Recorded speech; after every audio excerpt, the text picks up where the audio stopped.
Everybody loves muscles. I mean, who doesn't? Having muscles can make a person look way more attractive, and it helps you to fit and look better in any outfit. Having a good and well-built physique is a clear sign of discipline, dedication, and hard work. It requires time, effort, and patience to build an amazing physique. Having a good-looking physique is a dream and goal for almost all men and women out there. The process requires working out with intensity, maintaining a strict and healthy diet, and getting right amounts of rest and recuperation. The process can even get longer, especially if you're a hard gainer, but that doesn't mean it's impossible. It just requires extra patience and consistency. Building a physique the natural way is the ultimate best way to do so, because you will not only attain a beautiful looking body, but you will also be able to maintain it in the long run. It also benefits your health greatly as you age. Though the results will require time and patience, the outcome will definitely be worth it. With that said, some may choose to go down a different path, one that is highly dangerous and can lead to life-threatening consequences. But everyone is free to do as they please with their body. The purpose of this video is to provide tips and ideas on how to gain weight and build muscle in the way without compromising one's health. Hey everybody, welcome to Fit Body Wonder.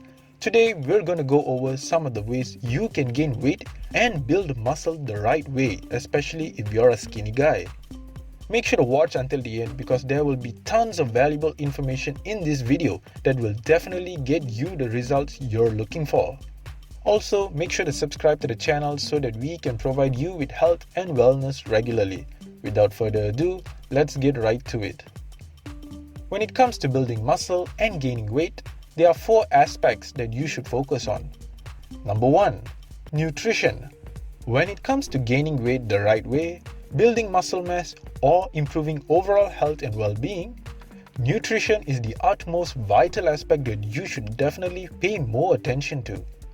This is why nutrition is the number 1 aspect on this list. You need to remember that when you're working out in the gym, you're not building muscles. You're actually tearing and breaking them down. This is what training does. It damages the muscle tissues in your body that leads to the aching of muscles the next day. Nutrition is what builds the muscle. Actually, it is the pairing of nutrition and rest that gets the muscle growing. Remember, what you put into your body will determine the results. If you consume junk, your body might end up resembling that of what you eat. So nutrition is key when it comes to building muscle. The first is protein. Proteins are the building blocks of muscle. The sole purpose is to aid in repairing damaged muscle tissues. You need to be consuming sufficient amounts of protein in order to gain the results you're looking for. Ideally, you want to aim anywhere from 0.8 grams to 1 gram of protein per pound of body weight. If you're carrying a little more fats in your body, you can start with 0.8 and work your way up to 1 gram.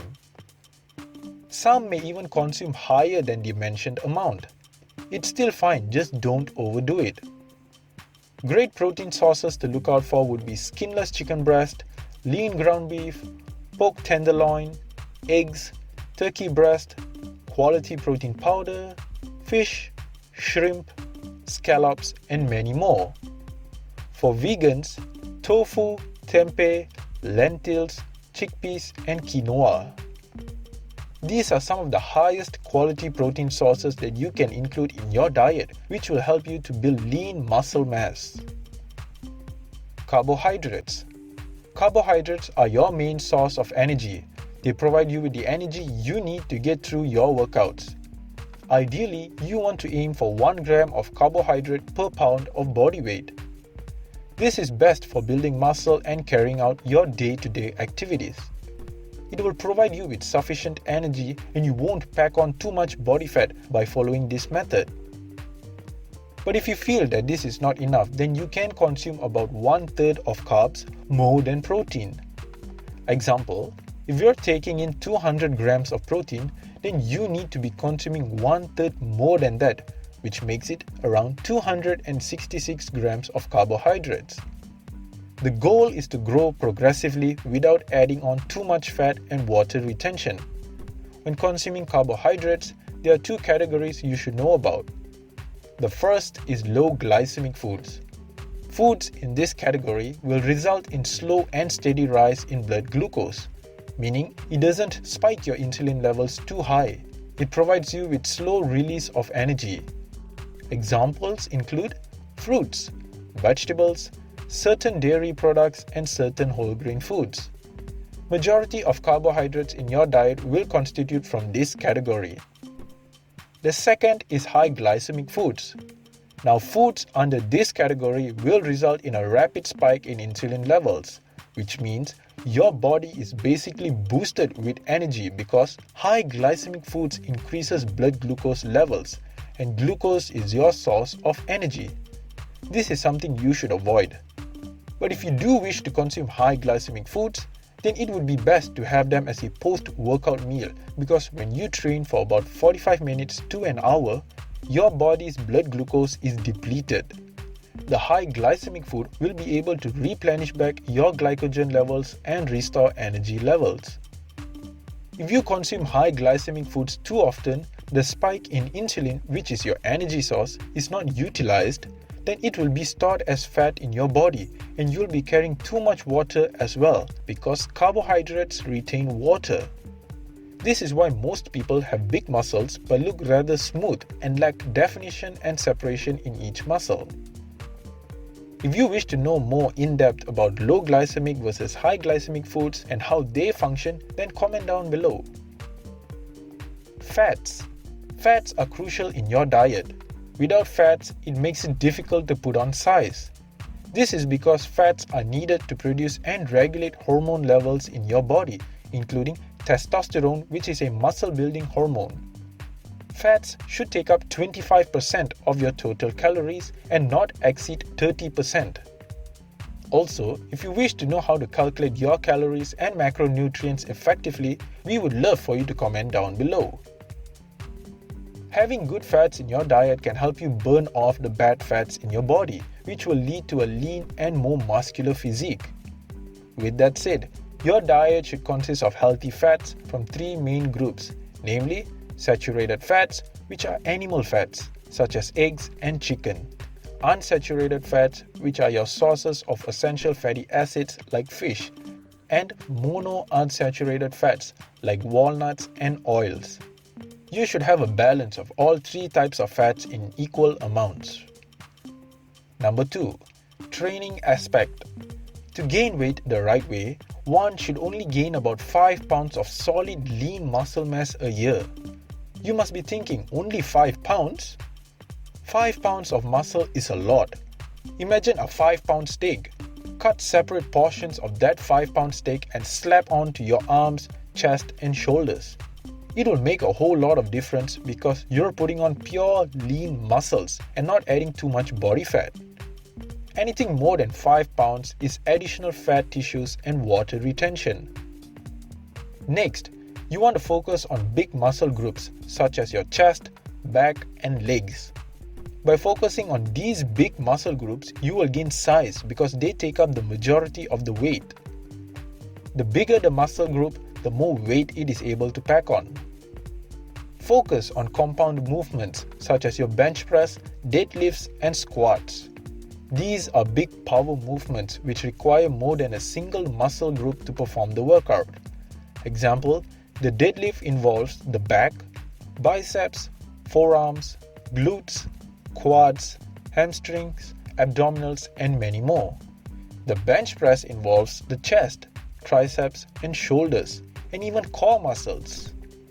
The more muscles involved in an exercise, the better your results of gaining size. This would only be applicable to compound movements, not single isolation movements. With that said, you don't have to lift tons of heavy weight, rather focus on making light weights feel heavier by doing slower negatives. Meaning, if you're doing a bicep curl, and when you're lowering the weights, lower it very slowly for about 4 to 5 seconds. This will put a lot of tension on your biceps. The body doesn't know how much weight you're lifting. It only knows how heavy it feels. So make lighter weight feel heavier with slower negatives. For the reps and sets, you want to aim for at least 3 sets of 8 to 12 reps. Example, the first set will be 12 reps with a light weight. Then the second set will be 10 reps with a slightly heavier load, and the third set will be 8 reps with a heavier weight than the second. Rest for about 2 minutes each set, but not more than 3 minutes. A general rule of thumb to follow when increasing weight would be 2.5 pounds to 10 pounds on dumbbells and barbells, 5 to 10 pounds on machines. Aim to train about 3 to 4 times a week. This will allow enough time for the muscles to recuperate and grow, which brings us to our next point. Number 3. Rest. Rest is extremely crucial if you want your body to grow. As mentioned earlier, nutrition and rest are essential when it comes to growing your muscles. This is due to the fact that your body only grows when you're in the resting phase. You should aim for 7 to 8 hours of sleep, sometimes more depending on the individual. The more you rest and recuperate, the better your results will be. Number 4. Evaluate progress. The usual and most common method used for evaluating is by stepping on a scale. Although this may sound effective, but it would not be accurate because the scale can never be accurate. It only provides an estimation. The weight you put on may not be muscle but instead water. So it's really hard to evaluate progress this way. The best way to evaluate progress is by taking tons and tons of photos. Every month, you take photos of yourself from every angle, because in photos, that is how people actually see you. That is how you look or appear to the public. So it is best to track your progress from photos. In that way, you will be able to identify which part of your body is growing and which part is lacking, so that you're able to focus on that weak point. It is the best way because photos do not lie. It is an image of how the world views you. It may seem a lot, but if you're consistent and dedicated, you will make progress for certain. Alright guys, I hope you enjoyed this video and gained a ton of information. Don't forget to subscribe and turn on notifications so you don't miss more videos of how you can build muscles and improve health and much more. Thanks for watching, and I'll see you in the next video.